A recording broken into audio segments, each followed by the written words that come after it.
বিল না মিটিয়েই গটগট পায়ে স্থান ত্যাগ করে তারেক। চায়ের দোকানদারের মিটমিট হাসি গায়ে জ্বালা ধরিয়ে দিচ্ছিল। একটা ছেলে কতটা বেয়াদব হলে এভাবে পাবলিক প্লেসে মান সম্মান নিয়ে টানাটানি করতে পারে। তারেক হতাশ হয়। দুনিয়ায় আর ছেলে ছিল না, এই ছেলেকে সে জীবনেও মানবে না। দরকার পড়লে মেয়েকে টুকরো টুকরো করে কেটে নদীতে ভাসিয়ে দিবে, তবুও এই ছেলের কাছে দিবে না। অর্ণব নিজ পকেট থেকে ওয়ালেট বের করে 1000 টাকার দুটো নোট গুজে দেয় চাওয়ালার হাতে এবং বলে, আমার শালি হয়েছে, মিষ্টি খেও। বাড়ির সামনেই তামিম ফোন হাতে দাঁড়িয়ে আছে। খানিকটা দূরের রীতি নামের মেয়েটা। দুজনে একবার ফোনের স্ক্রিনে তাকাচ্ছে, তো আরেকবার দুজন দুজনের দিকে তাকাচ্ছে।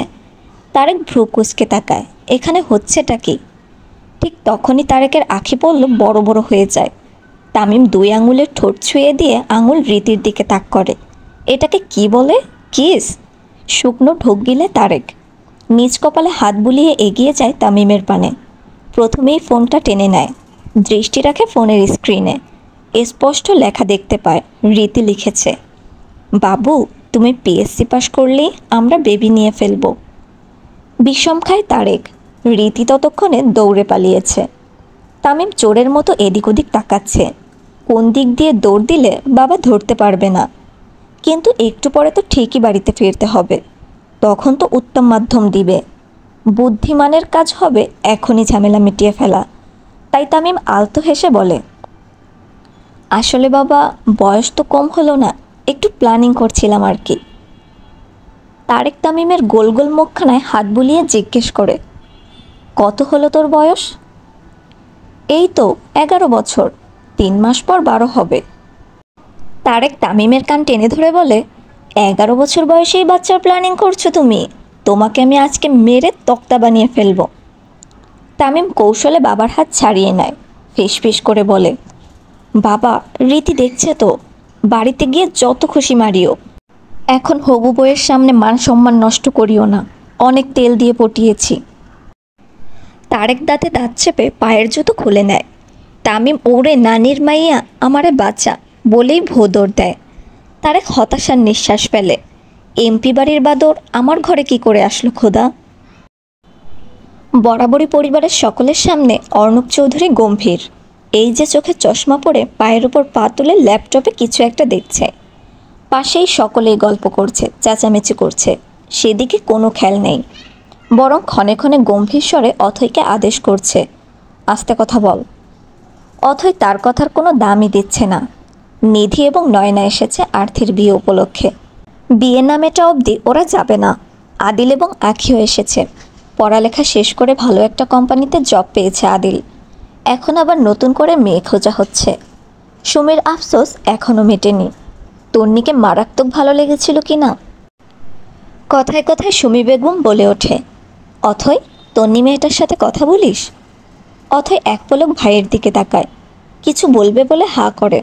তখনই আদিল বলে ওঠে, বলে না, আমার সাথে দেখা হয়েছিল। অর্ণবের মনোযোগ ল্যাপটপ থেকে বেরিয়ে গিয়েছে তন্নির নামটা শোনার পরপরই। এখন আদিলের সাথে দেখা হয়েছিল শুনে রাগে চোয়াল শক্ত করে ফেলে। আশা বেগম সকলের জন্য মুড়ি মেখে এনেছে। মুড়ির থালা সকলের মাঝখানে রেখে তিনিও বসে পড়ে সুমি বেগমের পাশে এবং একটু বিরক্ত হয়েই বলে, ওই মেয়ের নাম আর নিস না, সে অতীত, ভুলে যাওয়াই ভালো। আর্থি মাকে সমর্থন করে বলে, হ্যাঁ সেটাই, বাদ দাও ওর কথা। সুমি বেগম এক মুঠো মুড়ি হাতে তুলে নিয়ে আফসোসের সুরে বলে, বাদ দিতে পারি না তো আমি, এখনও চোখে গেড়ে আছে আমার। কি সুন্দর মেয়ে, আমার ঘরে তুলতে পারলে সংসার আলোকিত হতো, কিন্তু তোর ছেলে তো সবটা নষ্ট করে দিল। হাত মুষ্টিবদ্ধ করে ফেলে অর্ণব। নয়না বলে ওঠে, এখন আবার প্রস্তাব দিতে পারেন তো, তন্নি সিঙ্গেল রয়েছে। কথাখানা সুমির পছন্দ হলো বেশ। আদিলের পানে তাকায়, মৃদু হাসছে ছেলেটা। পর মুহূর্তেই অর্ণবের পানে তাকায় এবং প্রশ্ন করে, তোর কোনো আপত্তি আছে অর্ণব? আবার ঝামেলা পাকাবি না তো? অর্ণব শব্দ করে ল্যাপটপ বন্ধ করে ফেলে, পূর্ণ দৃষ্টিতে সুমি বেগমের দিকে তাকায়।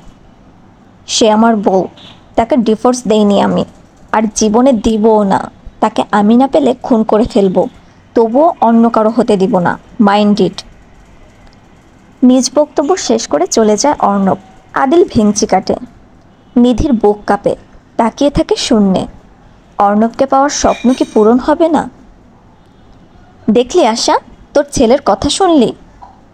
অথই বিরক্তির সুরে বলে, তুমি শুধু তোমার ছেলের জন্য পছন্দ করেছিলে, 4 বছর পেরোলো ভুলতে পারলে না। আর আমার দা ভাই 10 বছর হলো তাকে নিয়ে সংসার সাজানোর স্বপ্ন দেখেছে, ও কী করে ভুলবে খালামণি? বুঝে শুনে কথা বলো না তুমি।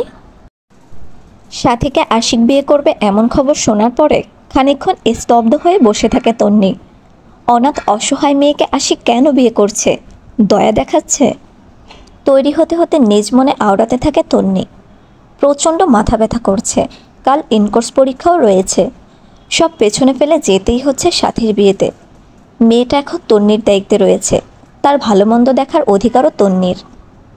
মেরুন রঙের শাড়ি তন্নির ফর্সা গায়ে বেশ ফুটে উঠেছে, হাঁটু অবধি লম্বা চুলগুলো খোলাই রেখেছে।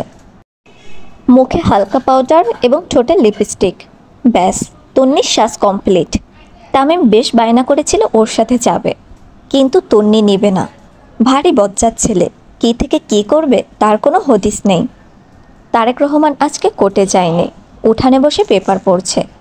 তন্নি পার্স হাতে নিয়ে বাবার সামনে এসে দাঁড়ায়। বাবা, যাচ্ছি। তারেক পেপার থেকে নজর ফিরিয়ে মেয়ের পানে তাকায়। কোনো সমস্যা হলে আমায় কল করবে। টাকা নিয়েছো? হ্যাঁ বাবা।